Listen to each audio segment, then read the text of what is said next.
Coming up on First at 4, an indictment was handed down today against the man accused of last month's shooting in Floyd County that killed 3 officers and a K-9. And 2 businesses help raise money for the Floyd County Sheriff's Department K-9 unit after the shooting death of Drago. And we're going to continue to watch the potential for showers and storms moving back in as we head into tomorrow. The very latest details are coming up next as First at 4 starts right now. Dedicated to Eastern and Southern Kentucky, this is WYMT Mountain News First at 4.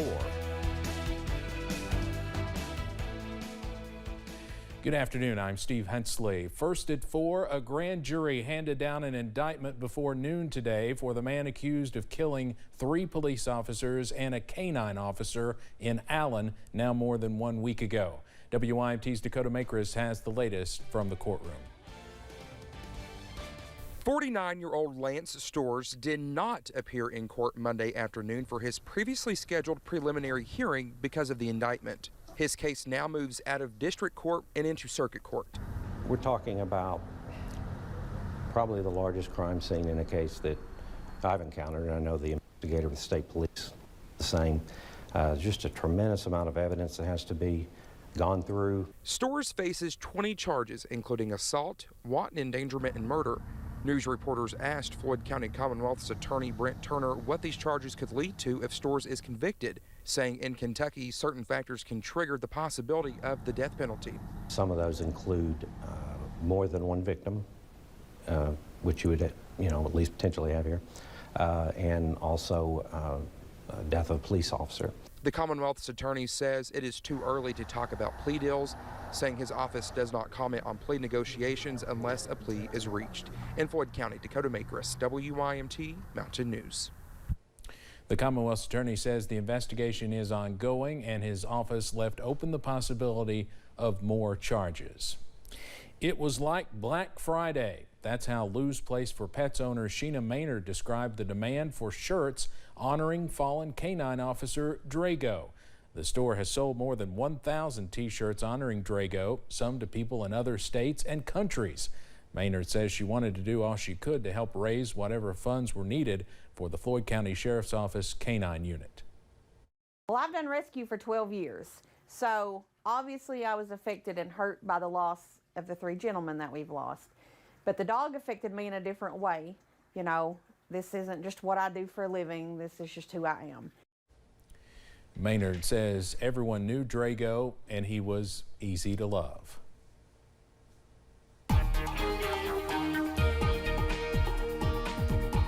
Well, a sunny afternoon continues around the mountains. Not too bad today, relatively speaking, that is. It's still a bit muggy out there.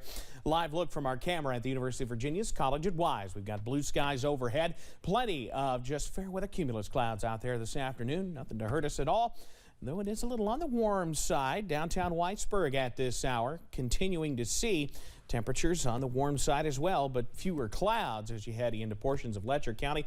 They're in the mid-80s right now, sitting at 85. That dew point is 64. You feel it, but it's not overly humid. Many of us middle and upper 80s this afternoon. Pikeville, Clintwood, a little cooler in the low 80s, and Wise at 79. Dew points, well, they're in for the most part the middle 60s. Yes, you do feel the humidity, but it's not quite as muggy as what we dealt with over the weekend. And so far so good, a clean sweep on pinpoint Doppler, though I can't rule out a stray sprinkle. I think they're going to be rather few and far between as we head through the remainder of this afternoon. So as we head into tonight, mid-60s, mostly clear skies out there as we finish up the first day of the work week. Now, we do have plenty more sunshine in the forecast, but you got to get through some storm chances first. Details on that coming up in just a few minutes. Steve? All right, Evan, thank you. Presidential primary season typically starts with the Iowa caucuses, but that could change for Democratic voters. The Democratic National Committee will soon vote on what could be a new primary caucus lineup with a focus on state diversity and competitiveness. CBS's Natalie Brand looks at the significance of a potential change to the coveted primary season lineup. Since 1972, the first test of presidential hopefuls has started with Iowa, a campaign trail that winds through the state fair, rural farmland, and of course, caucus night. all of our representatives are currently busy. But after 2020's caucus chaos, the Democratic National Committee is considering shaking up the schedule. And 16 states plus Puerto Rico are vying for the honor, with state officials traveling to D.C. to make their pitches before the DNC's Rules and Bylaws Committee. We're ready to be first. Nevada, currently third on the calendar, is one of the states making a big play to move to the head of the line. I just feel like Nevada has the edge. Nevada Democratic Party Chair Judith Whitmer argues the state offers battleground competitiveness and diversity, especially among key and growing voting blocs of Latino and Asian American Pacific Islanders, in addition to unions. We have to make sure that all those voices are represented and all those voices are heard. Midwestern states, including Minnesota and Michigan, are also battling to replace Iowa. You don't win the White House unless you win Michigan.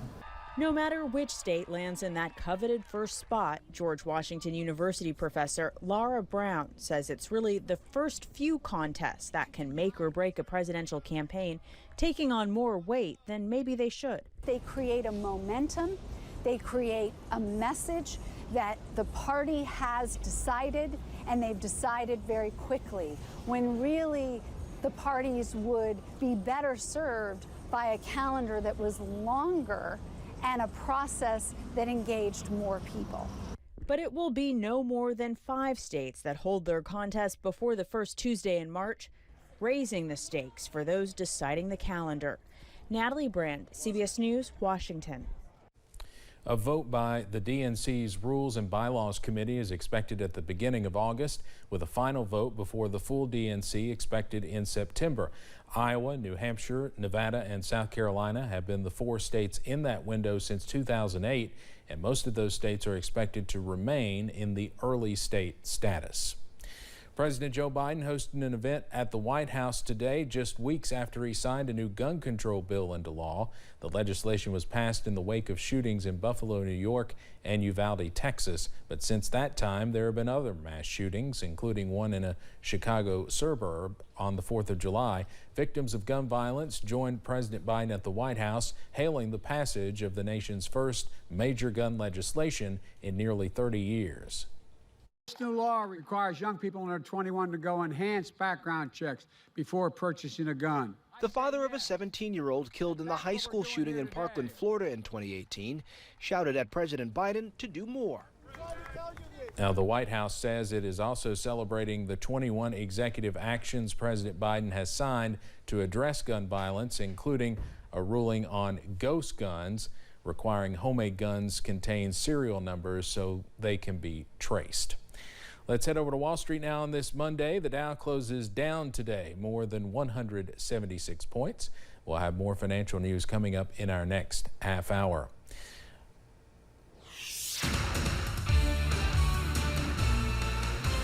Straight ahead, we'll look at some ongoing wildfires in Yosemite National Forest. And the sunshine is back in the forecast as we head through the remainder of the work week, with a snag or two as well. Latest on that coming up.